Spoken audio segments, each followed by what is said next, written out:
Welcome back to What Arty Noobs with General Disturbance. This is the SU-8, it's the Tier 6 Soviet SPG, and this one's located on the north spawn of mines under the command of the Bassman from Hell.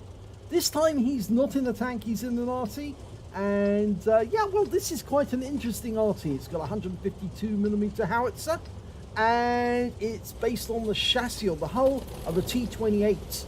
Now, they didn't actually, or we don't know if they actually built any prototypes of this Arty, but it supposedly the project was cancelled after they stopped production of the T-28 in the interwar years.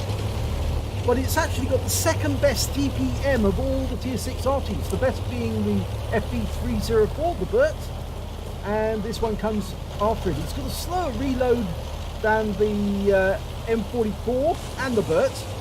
The M44 can reload in about 18 seconds, the Burt in 13.5. And that's, of course, not supposing they have a rammer and additional equipment to get the reloads in quickly, or good crew. But it's got fairly poor accuracy, and it's also got a narrow arc of fire compared to the M44, because, of course, that's got the swivel mount for the gun. It's a reasonably good Arty. This is one of those fun Artys because it's not as fast as a Burt, but it's reasonably fast. And Wargaming, well, they nerfed the accuracy some time ago, but it improved after 9.18, and now it's a good Arty to have in your garage because it's similar in performance to the M44. It hasn't got the short range of the Burt, so it's not handicapped. But what it does have is a nice rate of fire, and that E25 just found out what a problem it can be when you get hit by one of these 152mm shells, because they can do alpha damage of 600 hit points. That's 50 more than the M44, which will only do 550, and virtually the same penetration. The M44 will do 39mm, this will do 38. You can see he's dialed in on that T29. He fires a round in, it hits the rock face. Unfortunately, he hasn't got the right angle to hit that tank behind the rock, which of course you would have if you were in the Nigel spot at C1. Okay, we've got a P44 Pantera, and this is something you can do from this position, which you can't do from the Nigel spot. And that's fire at enemies on the South Island. Oh wow, he just took out the 40 TP, 171 with a direct hit. You heard the sizzle as the round went off against the hull. And he's now trying to get that Pantera. He's almost loaded. So reload time should be about 17 to 18 seconds with a rammer and a good crew. Probably around about the 18-second mark, I'd say. The book says it's about 20 seconds without those things, but... Okay, he's loaded. Oh, and the Pantera goes down. Now we're going to the Challenger. Dials in very quickly. 4 seconds is the aim time. And again, of course, that will be improved with gun lane drive. And a good crew. And the Challenger's not poking. But we have got somebody who's poking, and it's up near the centre rocks. It's an ARL 44 round there, trying to look around the rock. And from that angle, I think we can get a shot into him. There he is. He's actually moved. We fire around in short. Unfortunately, he didn't move forward into the aim point, and he's been killed. We're now going to go for the T29.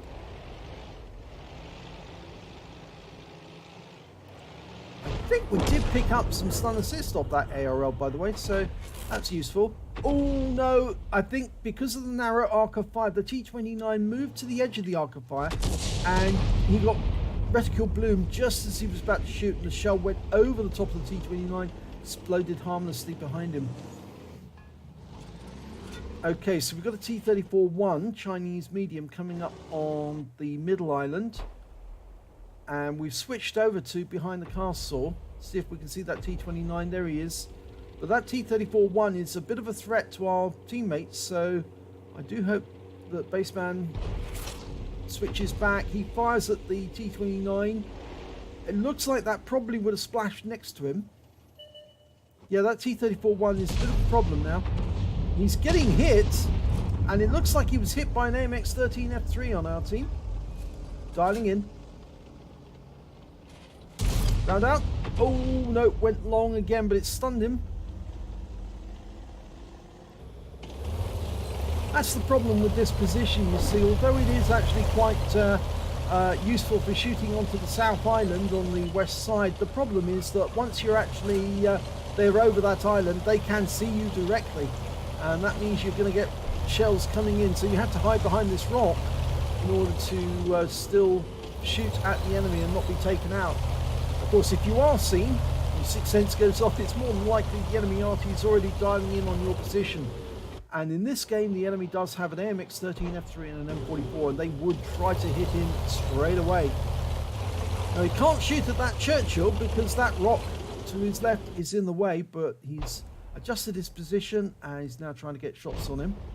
He's in that little dip. There he is. You just see him now. Dialing in. Go to overhead aim because it does sometimes help. That looks right. Rounds out. He pulls back. It's only a splash. I think it damaged his tracks. Now the stun's not very long because even though it's a 152mm howitzer, it doesn't last for very long. Not at tier 6. Trying to get this IKV. It's hiding behind the house. If we fire at the house now, we'll knock the house down. Well, it did. There is no house and there is no IKV anymore, but we didn't get the kill. Unfortunately, that went to the E25. But the Churchill is now exposed. And he's taking fire from just about everyone. Can we get the kill shot? We're almost loaded. And rounds out. It splashes him for 15, but doesn't kill him. He managed to get behind the house, but we can probably fire a round at the edge of the house and take him out with splash. Now, of course, that's going to change when Wargaming makes the changes in update 1.5, because the amount of splash that you get on an enemy tank will attenuate the further away you are from the aim point, or the point of impact. Or the aim point. The point of impact. And that Challenger that we first saw on the South Island is now moved up to the Middle Island, so approaching our position. He stopped for a second because, of course, he's facing an Achilles. We're about to ruin his day. Round out. Yes! Big hit. 405. But it didn't kill him.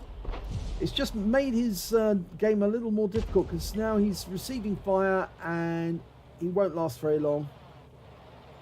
One more shot. That's all we need. Yes! Got him.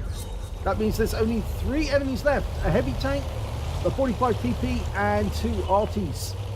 And the 45 TP is actually in the castle. So we can go back to the previous position and start using that position to shoot into the castle grounds and put the hurt on that 45 TP. We've got a Carnarvon Action 10, which is tier 8 heavy. They've got the 45 TP. Well, the 45 TP is a better tank in many ways. And the 45 TP has now been hit by that round. I don't think the enemy can hit the Carnarvon Action 10 very easily because that castle gets in the way quite a lot. But the further away that the Action 10 pulls from the castle, the more likely enemy Arty will get a shot at him. Well, 45 TP is still in there, so if we can get a proxy spot on him.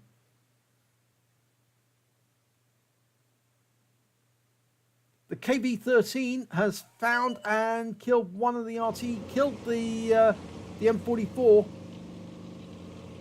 And we're firing at the 45 TP. Oh, we splash him! And he's been wiped out by the Carnarvon. That means there's only one enemy left, the AMX-13F3, and I suspect he'll be on the west side of the map, probably on the South Island, because he's certainly not in the conventional place on the southeast corner of mines. That's where Arty normally goes. The KV-13 might be about to start, might spot him very, very shortly, but I think he will be on the South Island. Baseman's taking up a position to shoot at him immediately and is pre-aiming.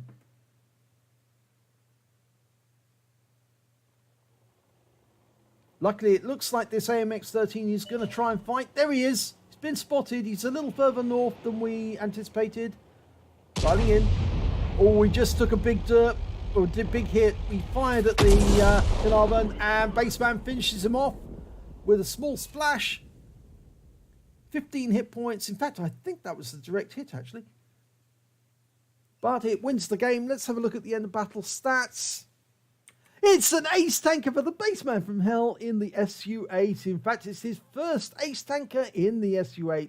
And I always like this tank because it's very fun. In fact, I remember on one occasion, I hit a E25 cockroach moving at full speed, who I'd lost sight of because most of my teammates were dead, and I was still sitting back at the enemy the cap, or our cap, and hidden in the bushes, and he came into sight, and I got him with a snapshot at very close range, wiped him out. It was a one-shot kill because he hadn't suffered any damage during the game at all, and the SU-8 can do that. It actually does have the power. 600 hit points, remember. If it gets 20% over or 25% over, it certainly is quite lethal. And it certainly was for that E25. He didn't have a very good day after that. Well, anyway, we can see that Bassman managed to get a win rate of 2008 off that one, which is reasonable. He did get a bruiser medal for 5 critical hits. In fact, he got 10 in total, but he didn't get any other epic medals. But I'm sure he's very happy to get the ace tanker because it was his first. And he says this is a new toy, so he's probably only had it a short time, but I'm sure he's enjoying it because it is very similar in performance to the M44, just got a narrow arc of fire and, well, slightly longer reload. But, yeah, it's great fun. So, let's have a look at team scores. Didn't get the highest amount of damage. That actually went to the challenger. He managed to get 3,100 hit points of damage, picked up the high caliber. The next highest scorer was, in fact, the Carnarvon with 2,390 hit points. And then we have to look down the table to 4th position on his own team with 1,239 hit points with Bassman. The AMX13F3 on our team managed to get a Confederate because he didn't get any kills, but he certainly hit a lot of the enemy. If we look at the number of kills, we can see that the high scorers were the Carnarvon, BassmanFromHell, and the Challenger. All got 3 kills apiece. But when it came to base XP, it was the Bassman who got the highest amount. He got 1,182 with a tier 6 Arty in a tier 8 game, which meant obviously every time he was hitting a higher tier opponent, he was earning extra XP more than them. And so it definitely paid off for him. 1,182, 1,078 for the Carnarvon, and 725 for the AMX13F3. But the Challenger just managed to beat him with 747. Let's have a look at detail. He fired 19 rounds in that game, got 6 direct hits, but he didn't get a penetration. Unfortunately, I think that's down to the fact that the tanks he was firing at were higher tier and they obviously have better armor. And that's why he just didn't pen them. Splash damage on 17 of those shots. Damage of 1,239 hit points, of which 957 were at more than 300 meters. He damaged 8 of the enemy, killed 3 of them, and did damage assistance of 721 hit points and stun assistance of 1,694 hit points off 14 stuns. On a premium account, he earned 51,053 credits, got ammunition resupply costs, and his total takeaway was 35,663 credits. So you can see the T28 is the T28, the SU-8 rather, is quite a good credit earner. So it's well worth having in the garage as an alternative to the M44 if you need to earn credits for gameplay. He earned 1,773 XP from the game, times 2 for the first victory of the day, took away 3,546. Let's get that right.